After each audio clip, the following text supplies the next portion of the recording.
in common, anything to solve the problem. Heart to heart, mind over matter, far apart or close together, deeper, wider, we can take it. Makes no difference if we make it, long as you are you and I am me, we can be true, we will be free. We will be free. We will be free. See me, feel me, naked. Have me, hold me, sacred. Just be here and take it. Forget about the rules and let it be.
Just be here and take it. Forget about the rules and let it be. See me, feel me, naked. Have me, hold me, sacred. Just be here and take it. Forget about the rules and let it be. See me, feel me, naked. Have me, hold me, sacred.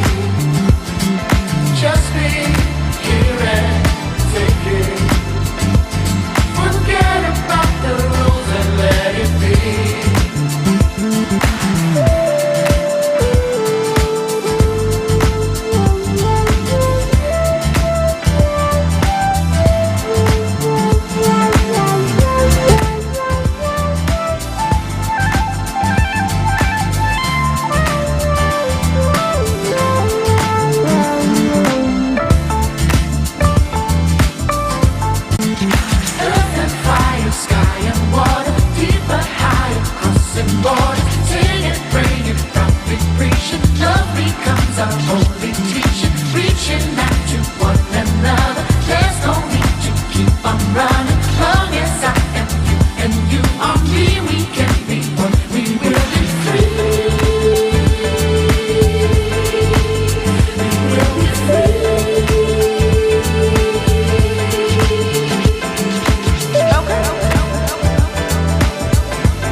Please welcome Head of DACH at Peak, Madeline Lawrence.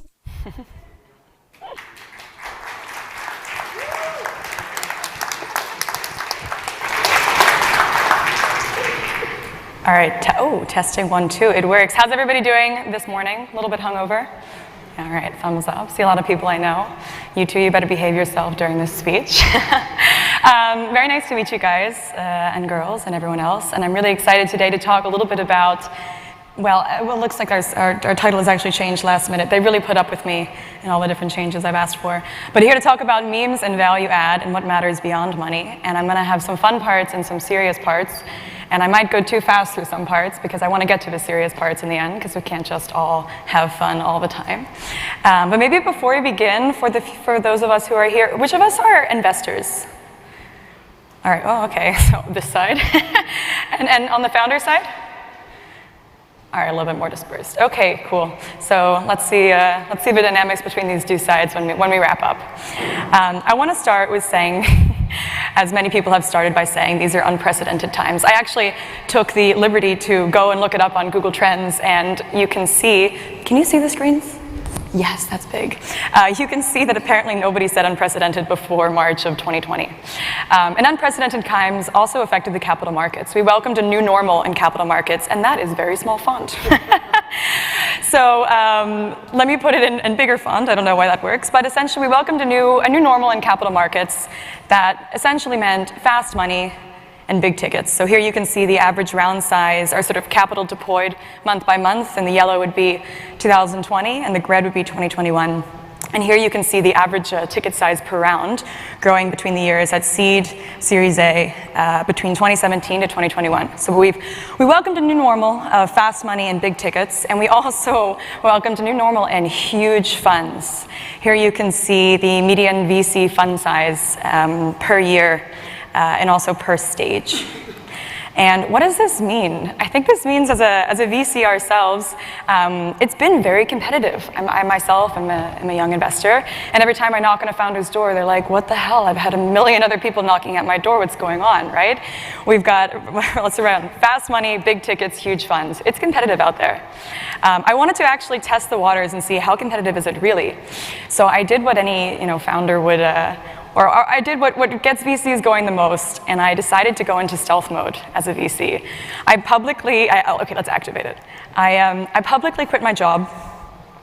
I didn't tell anybody on my team, actually. Our interns called me to say goodbye, really sincerely. Right here is a former colleague of mine, also wrote me a very sweet message to wish me best on my new journey.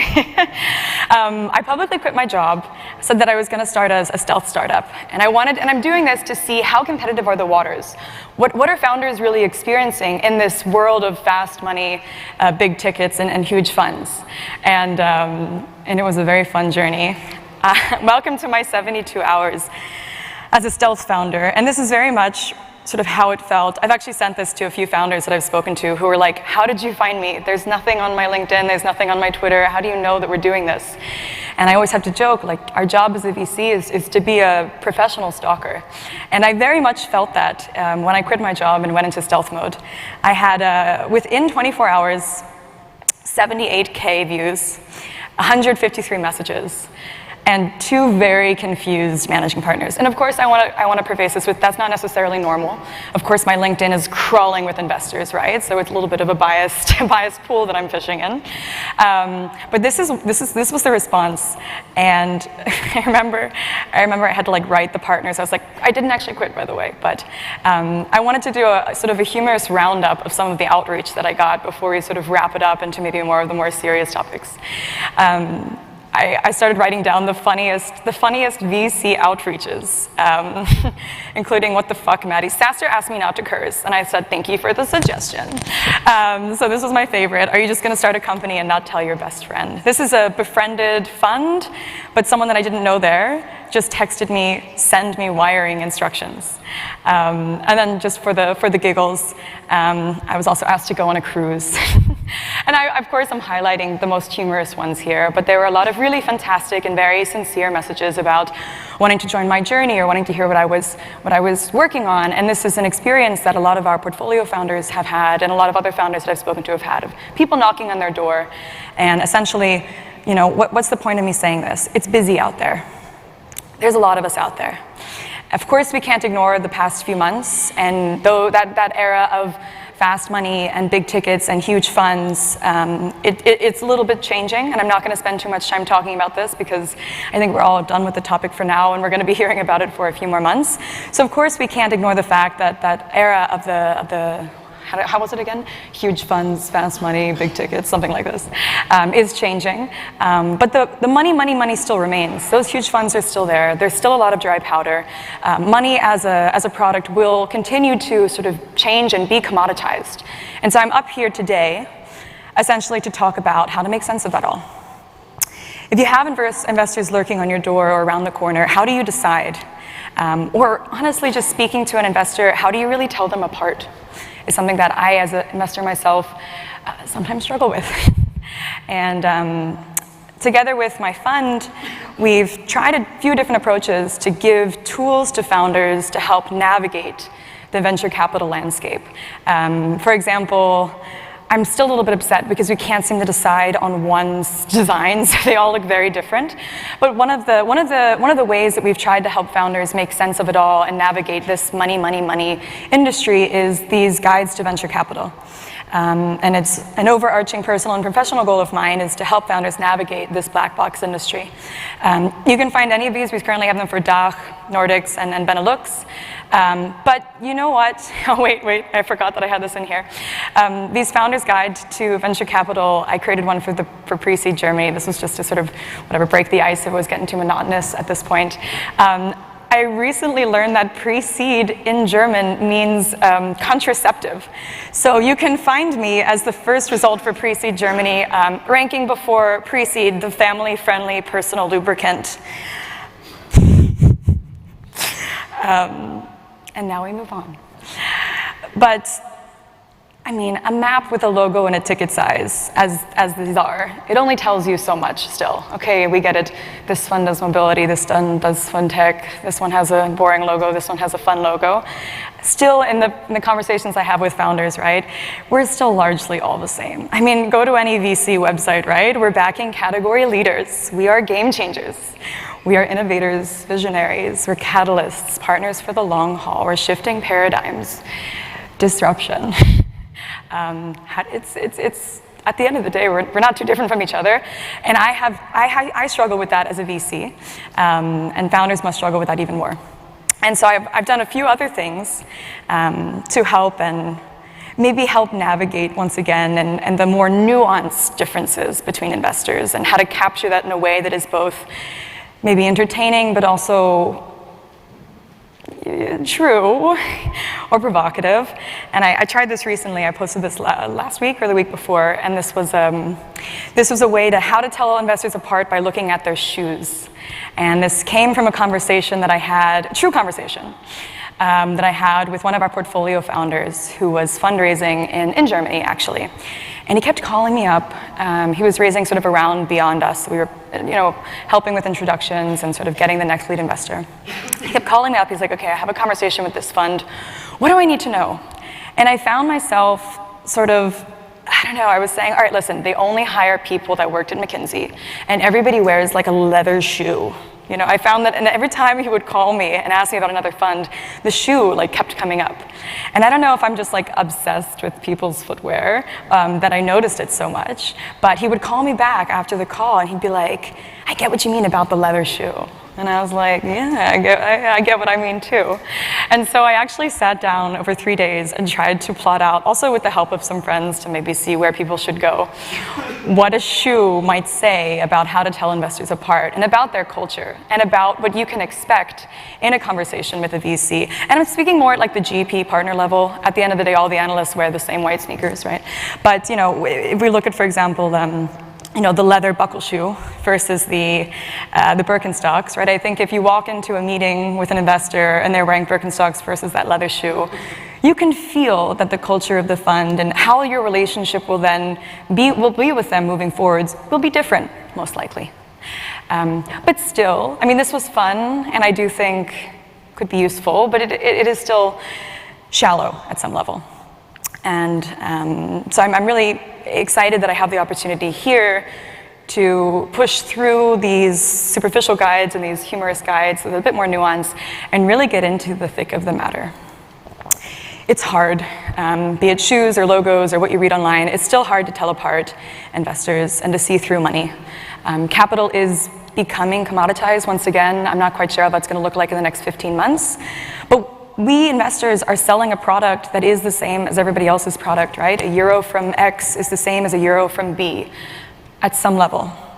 And it's becoming increasingly commoditized as more and more investors enter the space, as there's more alternative forms of financing that you can use to fund your company. We're freaking the fuck out. We also know that capital is becoming commoditized. This is not a new insight, right? You can read this on The Economist from like 10 years ago. So we investors, we know that this is happening, and we're still freaking the fuck out. I'm very sorry, SaaStr, for cursing. So then the question becomes, if capital is commoditized, everybody knows this, and we're freaking out about it. What is there besides money? Right? What could an investor potentially do besides their shoes to become competitive in this increasingly commoditized market and to create a unique product compared to X, Y, and Z? We're scrambling to differentiate, and here's an interesting overview from Atomico. If anybody here is from Atomico, I love your State of European Tech because it means I don't have to make any graphs. But here are some of the tactics that investors are rolling out to stay competitive and unique. And this is a comparison of, I think it's the yellow is pre-seed to seed funds, and the blue is Series A and later. This is the tactics that VCs are rolling out in order to stay competitive and create that unique offering in 2021. So building close relationships with founders, increasing the speed of their investment process, once again, remember that fast money, providing founders with access to a network of experts, doubling down on a sector or focus. Do you remember when all VCs were changing their Twitter and LinkedIn and handle to Web3 aficionado or something like this? But also things like increasing their ESG focus, increasing their investment team, spending time in other locations or markets. I mean, we ourselves opened up an office in Berlin and Stockholm, as well as building out a platform of advisors. So this is what VCs are doing in order to help become, again, competitive. Even the best of us have to innovate and stay relevant. I saw that A16Z, Andreessen Horowitz, is hiring a meme lord, which I never thought that I would wake up and read. But I think it shows just how far investors need to go in order to stand out. But on the other hand, I think founders are getting a little bit pickier as well. And here's a really interesting chart, and it's a comparison between what VCs think win deals and what they're investing in order to be unique, versus what founders have reported matter to them. So here, once again, on the VC side, we have things like building that early relationship, like speed, like thought leadership, whatever that means, value-added services. And on the founder side, it's actually the same topics with a bit of a different phrasing. So if you compare alignment of vision, chemistry with a partner, access to relevant network, valuation. This is actually really confusing to read, so I just circled things that I thought were interesting. Okay, and despite the fact that VCs are diversifying their product and founders are getting picky, we're still not seeing eye to eye in that process. So if you see here, founders clearly value investors who share their vision, and investors don't care. It's like bottom percentile. And on the other side, for example, VCs are really pushing value-added services and capabilities, right? The idea of smart money, of bringing in in-house recruiters, of whatever falls under that umbrella. And interestingly enough, that is what only 4% of founders said that they care about. So 96% of people don't care. So then the question becomes, okay, we're in an increasingly commoditized space. VCs are struggling to differentiate. The manner in which they're trying to differentiate is not really matching up to what founders actually value and expect. So what other ways can founders assess and select the right investor if they don't really care about the other things that they're doing? I was sitting down and thinking, okay, we could talk about what you already know and actually go into those tactics, like what does it mean that investors are building out value-added services or portfolio synergy or branded marketing? What do all of those efforts mean? What do all of those efforts mean when you try to go beyond money? But instead, I wanted to go deeper. We've all heard this talk. We all know what speed means. And rather than seeing beyond money, I think founders should really look beneath it or through it. So VCs are going to try to do everything else. But if you just look at the money itself and what lays underneath that, it tells you a hell of a lot about the investors that you're getting into a marriage with and that you're going to be working with.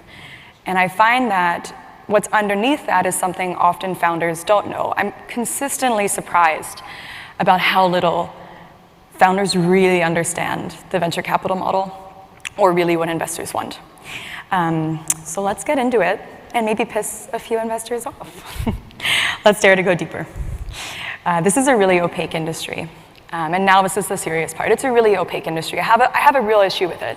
There is such a steep power and information asymmetry between investors and between founders in terms of what we require to know from you. I mean, I'm sure we've all dealt with data requests and data requests and data requests. But also, I'm sure you've been in the situation where you're speaking to an investor who's probably spoken to all of your competitors. They've seen the deck, they've seen the data room, right? And they know so much more at some level that they also can't disclose to you, and you don't necessarily know how much they know, right? Like there's all these different things that contribute to this very steep asymmetry of information, which also leads to an asymmetry of power, right? We hold the knowledge and we also hold the money at some level. And in order to see beyond, or beneath rather, that money and the marketing around it, you have to know the right questions to ask. And beyond that, you have to have the courage to ask them. And this is where the spicy stuff starts. I'm going to outline 4 questions you can ask, or 4 categories of questions you can ask. I realize that I actually put 3 twice, so stay on your toes. And I also have a few spelling mistakes because I like to keep it interesting. But here, let's go into the first topic. So the first question that you can maybe ask as a founder, speaking to an investor, that's not just what does your portfolio look like, is rather who is your boss? What does that mean? We as investors get money from someone or from somewhere. That's probably a government, a corporate, an institution, a family office, individuals. Investors almost never fully disclose their LPs, their limited partners, the people that give them money. And when I was sort of spitballing or telling people the subject that I was talking about today, I was met with when I said I think we should disclose who our LPs are. And I thought, that's exactly why we need to ask this question, right? We get money from someone, and somewhere, and we generally never say who it is. Or we have a few LPs that will sprinkle in to mention, oh, we raised from this person or this guy, let's be real here. But then there's probably a whole bunch of money underneath that you don't really know. Could be tied to oil, could be tied to sovereign wealth funds, could be tied to, let's say you're a founder building in the sustainability space, it could be tied to, for example, Shell, right? So why does this matter? It matters because where we get money from, there's power dynamics involved there. It can affect our decision making, it can affect our risk tolerance. If you have a single LP, for example, that's like, just do what you want to do. It can also affect our culture and more. Something else you should look out to as a founder is LPs oftentimes have their toe in different ponds or pots or whatever that metaphor is. So one LP will be invested in multiple funds. We actually experienced this recently with our portfolio, where one LP was invested in our fund and we invested in one portfolio company, and the LP actually did an angel investment in a competitor. Right? So why should you ask who your LPs are is we give information to our LPs. They have information rights. And they could also have mixed incentives. Maybe they're investing in us because they want to indeed have that information, or because they want to see what other people are doing and make, counter positioning bets or things like this. This can lead to conflicts of interest. And once again, touching upon the oil money or where the source of that money comes from, money has morals. So I think to me, it seems clear that you would want to know ultimately whose pockets you're filling. But how do you then ask that question? Well, you could just say, who are your LPs? But you could also say, what is their role? How diverse are they? What is the actual fund structure in terms of general ticket size, in terms of, let's say, I'm not going to go too much into structure because we've got a crisp 10 minutes left. But I think you should also ask things like, what level of information do you provide them? How much in detail do they know about your company? And also be critical and get to the real story.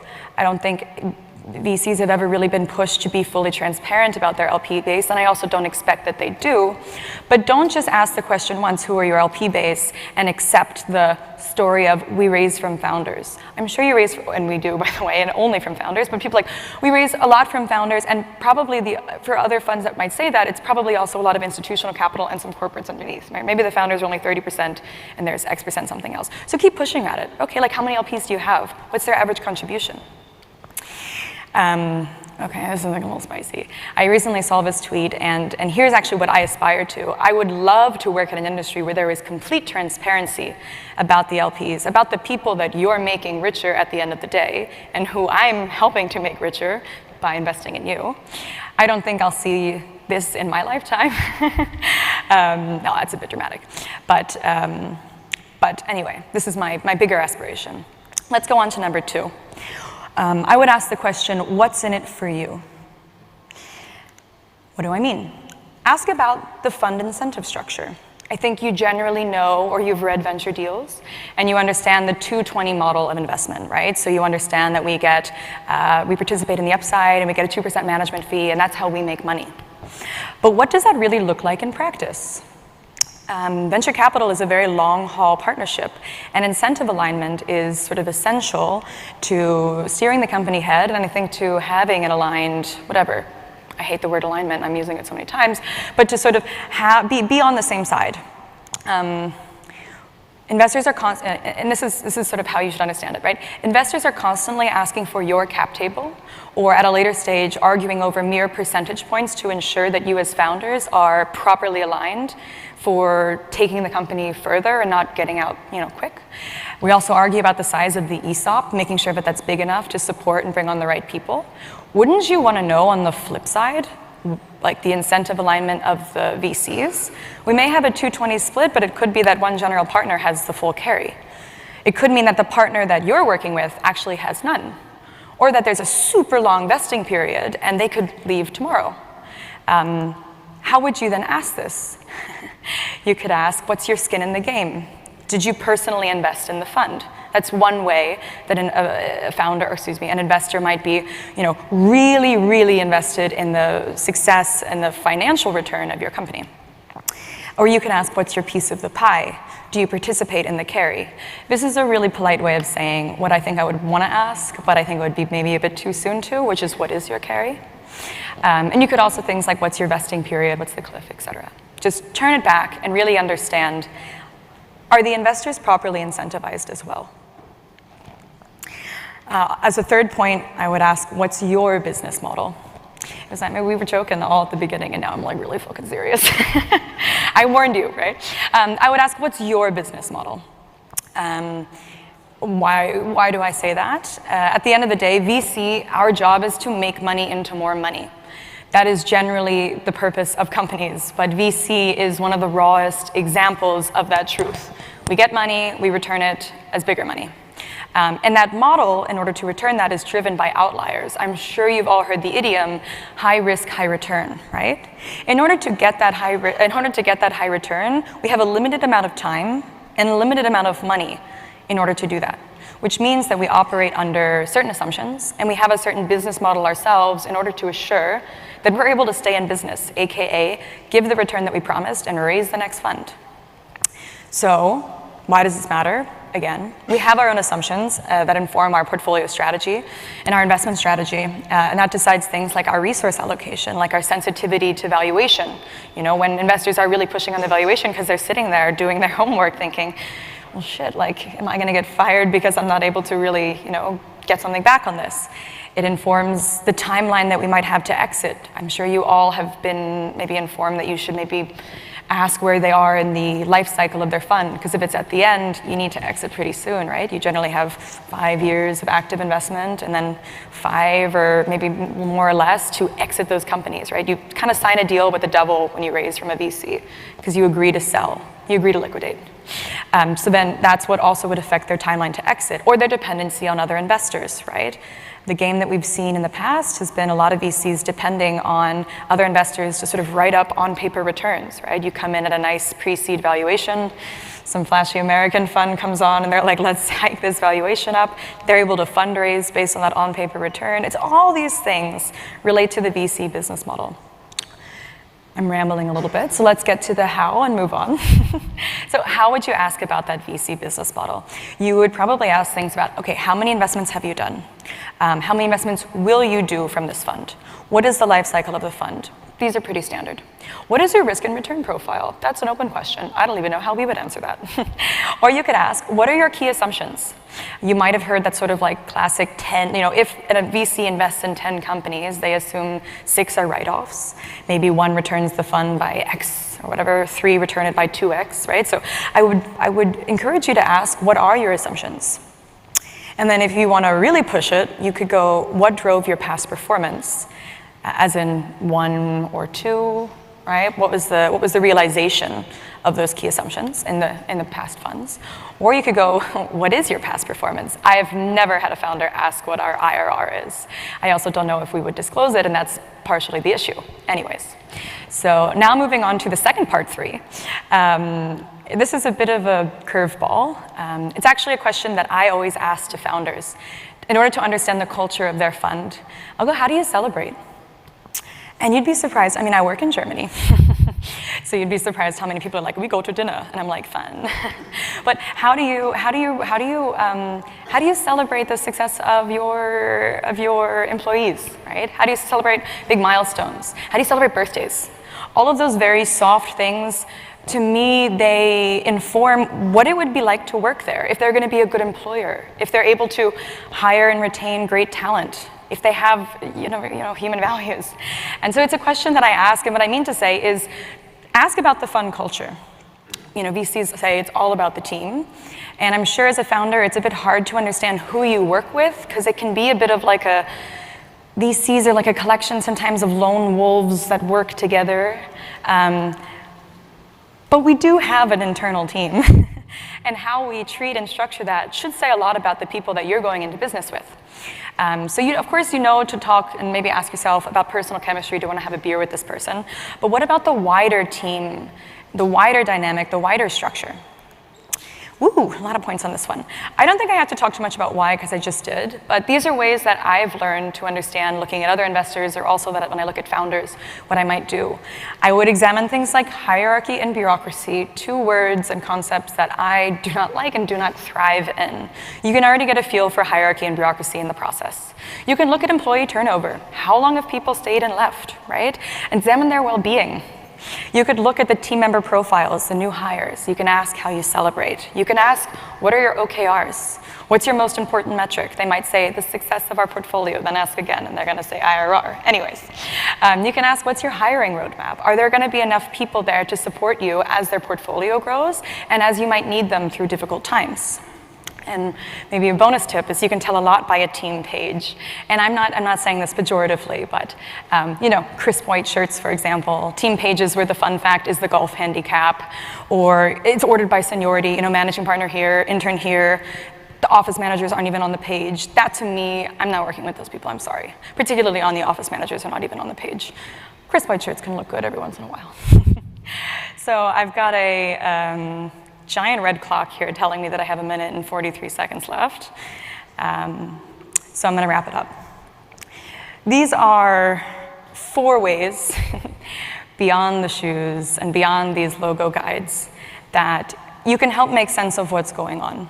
You can help make sense of the people that knock at your door, or the growing community of investors. It feels like everybody and their aunt has a fund these days. I'm not sure, again, how that's going to move forwards, but these questions will always remain important, I believe. And I just can't believe that nobody's ever asked them. And you might not get answers to them. Like, I fully don't know if our partners would say what the percentage carry stake is for each of the individuals. But I hope we can work toward an industry where that is something that is disclosed, because it's important, right? So let's wrap this up. 55 seconds, I've got it. My top takeaways are, it's an imbalanced and opaque industry. There's a very steep asymmetry and power and information between founders and investors. It's hard to tell investors apart. It's hard to really understand what they want and what they're in it for. We investors are indeed scrambling to differentiate. We're trying to create a competitive offering in an increasingly commoditized space, which is money. And in order to see beyond money, or rather beneath money, what you need to do is dare to ask those really critical questions about ownership, about compensation, about incentives, priorities, and culture. And don't forget about their shoes. Thank you.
sí, ey, ey, ey, ey, sí, 1, 2, sí, hola, sí, ey, ey, sí, 1, Check, check.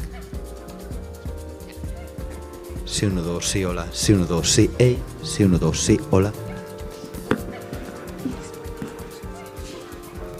Here, 1, 2, 1, 2, 1, 2. 1, 2, 1, 2, 1, 2, 1, 2. This position is. Elaine, Simone. Hi. Hi, this is our AV team. We're just gonna get you set up with some mics real quick. One microphone. For yes. Is Hyundai here? This is your microphone. And another for. There's 3 of you. Is Hyundai? Oh, no, he had to leave early. He's So just travel. 2? Just 2. Perfect. 2 microphones? 2 mics. Yes. Yep. This is for you. Perfect. And this is for you. It's very important. Mic check. With this microphone, All right. speak here and Not here. Okay. Here. It's important. All right. Here. All good. Okay. Just here. Awesome. And then I'm Catherine, by the way. Nice to meet you both. Lovely meeting you. Yes. So just during the Q&A. Perfect. Yeah. So, I'll just be running around and giving, like, Got it. so you can talk with your answers into your phone, but I'll take care of running around. Got it. Yeah, I think we can give it. Yeah, it's really nice. Like, I'm sorry, I just found this. I could have worked it here for sure. We're going to get started in about 2 minutes. I'll be right back. Okay. So in 2 minutes, just so you have so you're thinking about